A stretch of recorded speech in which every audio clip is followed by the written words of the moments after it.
Pelvic organ prolapse mean के pelvis के जो ऑर्गन्स हैं, यूट्रस या ब्लैडर वगैरह वहाँ पे पड़े हुए हैं, अगर वो प्रोलैप्स कर जाएं, बाहर की तरफ आ जाएं, उसको हम कहते हैं पेल्विक ऑर्गन प्रोलैप्स। नॉर्मली ये ऑर्गन्स प्रोलैप्स नहीं होते। उसकी रीज़न क्या होती है कि पेल्विस को सपोर्ट किया जाता है डिफरेंट लिगामेंट्स की वजह से। तो लेवल 1 सपोर्ट होती है, लेवल 2 एंड लेवल 3 सपोर्ट। इसका क्या मतलब है, ये डिफरेंट लेवल्स ऑफ सपोर्ट हैं जो कि पेल्विस के हम लोग पेल्विस के अंदर होती हैं, जिसकी वजह से पेल्विस के ऑर्गन्स प्रोलैप्स नहीं करते। अब उन पेल्विस के ऑर्गन्स में ये इंटेस्टाइन, यूट्रस और ये ब्लैडर, ये तीनों पेल्विस के ऑर्गन्स हैं। इस सपोर्ट की वजह से ये प्रोलैप्स नहीं करते, मतलब बाहर नहीं आते। फर्स्ट लेवल ऑफ सपोर्ट क्या होती है, ये यूट्रस और पीछे जो सेक्रम पड़ा होता है, सेक्रल बोन, उसके दरमियान एक लिगामेंट होता है, उसको हम कहते हैं यूट्रोसेक्रल लिगामेंट। इसकी स्पोर्ट को हम कहते हैं फर्स्ट लेवल ऑफ स्पोर्ट।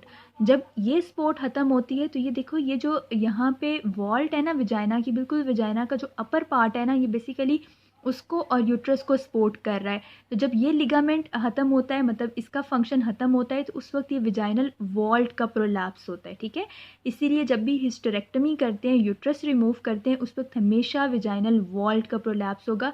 ये सब पॉइंट्स मैंने आपको MCQs के बताए हैं। ठीक है, कि विजाइनल वॉल्ट का प्रोलैप्स कब होगा, जब यूट्रोसेक्रल लिगामेंट इस ब्रेक होगा या वीक होगा। लेवल 2 स्पोर्ट, इसमें लिवेटर एनाई मसल आ जाता है। लिवेटर एनाई मसल, इसके 3 पार्ट्स हैं, लेकिन मैं यहाँ पे आपको 2 पार्ट्स इसके बताऊंगी। एक प्यूबिस से जो सर्विक्स तक आ रहा होता है part, that is pubocervical part, और दूसरा जो विजाइना और पीछे रेक्टम के दरमियान आ रहा होता है, इसको हम कहते हैं रेक्टो विजाइनल पार्ट। इन दोनों को हम लोग लिवेटर एनाई मसल कहते हैं। ये लेवल 2 सपोर्ट प्रोवाइड करते हैं। ठीक है, जब ये वाला लिगामेंट ब्रेक होगा तो उसकी वजह से विजाइना की एंटीरियर वॉल बाहर की तरफ आ जाएगी, और जब ये वाला लिगामेंट पीछे वाला ये वाला ब्रेक होगा तो उसकी वजह से विजाइना की पोस्टीरियर वॉल ब्रेक, मतलब बाहर की तरफ आ जाएगी। मीन्स के ये जो पीछे वाला लिगामेंट है, इसको हम लोग कहते हैं रेक्टो विजाइनल लिगामेंट। ये विजाइना को पोस्टीरियरली सपोर्ट करता है, और ये वाला प्यूबोस सर्वाइकल विजाइना को इंटीरियरली सपोर्ट करता है। अगेन ये वही वाला इमेज है। ये आगे हमारे पास प्यूबिस बोन है, पीछे ये सेक्रम है, ये urethral opening, this is vaginal opening, और ये हमारे पास रेक्टल ओपनिंग है, एनल ओपनिंग। ठीक है, अब ये लिगामेंट है लिवेटर एनाई। ये सेकंड लेवल ऑफ सपोर्ट की मैं बात कर रही हूँ। इसमें टू लिगामेंट्स होते हैं। एक होता है हमारे पास प्यूबोस सर्वाइकल लिगामेंट, जो प्यूबस बोन से सर्विक्स के ऊपर आके लगता है, ये एंटीरियरली विजाइना को सपोर्ट करता है। और एक होता है पोस्टीरियर लिगामेंट, इसको हम कहते हैं रेक्टो विजाइनल। ठीक है, ये पोस्टीरियरली विजाइना को सपोर्ट करता है। पोस्टीरियरली विजाइना की एक और सपोर्ट होती है, उसको हम कहते हैं perineal body. Third level of support ये पेरिनियल बॉडी की वजह से होती है। पेरिनियल बॉडी ये सबसे नीचे ये सपोर्ट करती है। ठीक है, तो पेरिनियल बॉडी एक डेंस कनेक्टिव टिश्यू मास है जो कि विजाइना को पोस्टीरियरली सपोर्ट करता है। ये बिल्कुल इसी तरह से होते हैं, सबसे ऊपर लेवल 1, फिर 2, फिर 3, ये सीक्वेंस के अंदर ये 3 लेवल्स ऑफ सपोर्ट होती है। जब भी ये लेवल्स ऑफ सपोर्ट ख़त्म होगी, उसकी वजह से विजाइना प्रोलैप्स होगा। जब ये वाली सपोर्ट ख़त्म हुई तो वॉल्ट प्रोलैप्स होगी। जब anterior ligament of second level prolapse ये रप्चर होगा तो उसकी वजह से एंटीरियर वॉल प्रोलैप्स होगी, साथ ब्लैडर भी प्रोलैप्स हो सकता है। इसकी वजह से सिस्टोसील और यूरिथ्रोसील होता है। ठीक है, और जब पोस्टीरियर वॉल हमारे पास इसका ये लिगामेंट रप्चर होता है तो उसकी वजह से पोस्टीरियर वॉल्ट का प्रोलैप्स होगा। तो पीछे रेक्टम, पीछे इंटेस्टाइन पड़ी होती है, रेक्टम पड़ी होती है, जब वो प्रोलैप्स करेंगे तो उसको हम लोग कहते हैं एंटेरोसील या रेक्टोसील, डिपेंडिंग अपॉन के रेक्टम प्रोलैप्स करेगा या फिर इंटेस्टाइन प्रोलैप्स करेगी। और इसका ट्रीटमेंट भी इसके अकॉर्डिंगली होता है। अगर इंटीरियर वॉल्ट का प्रोलैप्स है तो इंटीरियर कॉल्पोरेफी करते हैं, और अगर पोस्टीरियर वॉल्ट का प्रोलैप्स है तो हम लोग पोस्टीरियर कॉल्पोरेफी करते हैं। अब इन सारे पॉइंट्स को हम देख लेते हैं कि लेवल 1 सपोर्ट यूट्रोसेक्रल लिगामेंट की वजह से होती है, MCQ है। जब इसके ब्रेक होगा, लिगामेंट नहीं होगा तो वॉल्ट प्रोलैप्स होगी। लेवल 2 सपोर्ट लिवेटर एनाई की वजह से होती है, इंटीरियरली प्यूबोस सर्वाइकल फेशिया बनाता है और पोस्टीरियरली रेक्टोविजाइनल। जब इंटीरियर लिगामेंट ब्रेक होता है तो इंटीरियर वॉल्ट का प्रोलैप्स, और जब पोस्टीरियर लिगामेंट ब्रेक होता है तो पोस्टीरियर वॉल्ट का प्रोलैप्स होता है। लेवल 3 सपोर्ट पेरिनियल बॉडी की वजह से होती है। जब ये ख़त्म होगी तो पोस्टीरियर विजाइनल वॉल प्रोलैप्स होगा, पोस्टीरियर और खास तौर पे लोअर पार्ट में। Most common type of prolapse in female is cystocele, जिसमें ब्लैडर प्रोलैप्स हो जाता है।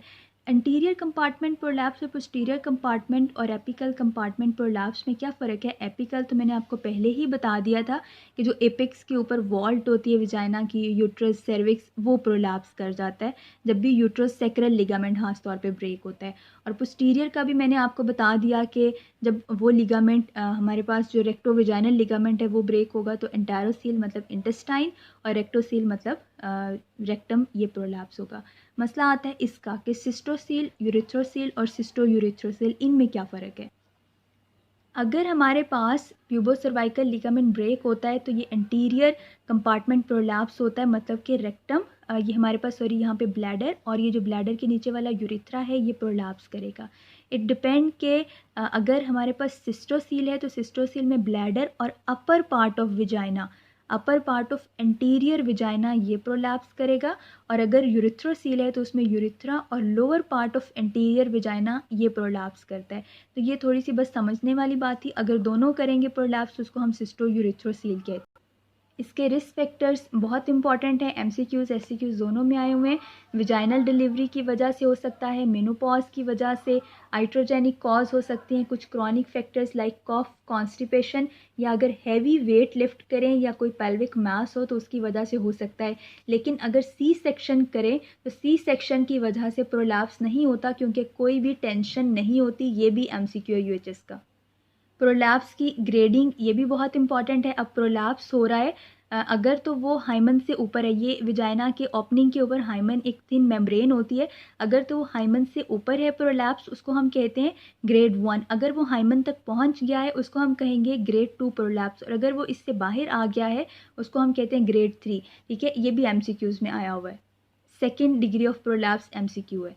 इसके अंदर बेसिकली कोई चीज़ बाहर आ रही होती है तो ऐसे जैसे कोई लंप बाहर आ रहा है इस तरह से पेशेंट को फील होता है, या ड्रैगिंग सेंसेशंस आती हैं। ठीक है, इसको डायग्नोस करने के लिए हमेशा यूरोडायनामिक स्टडीज़ करवाते हैं। वैसे तो क्लिनिकली कोई चीज़ बाहर आ रही है वो हम उसको क्लिनिकली ही डायग्नोस कर लेंगे, लेकिन इसके लिए यूरोडायनामिक स्टडीज़ करवाते हैं। सबसे पहले इसका जो ट्रीटमेंट है that is ring pessaries. First of all तो हम पेशेंट को सिंपल लाइफस्टाइल मॉडिफिकेशन का कहते हैं कि कोई हैवी वेट ना उठाए, वेट को अपने को कम करे, पेल्विक फ्लोर एक्सरसाइजेस करे, ये फर्स्ट लाइन ट्रीटमेंट है। सेकेंड लाइन में उसको पैसरी रखने के लिए कहते हैं।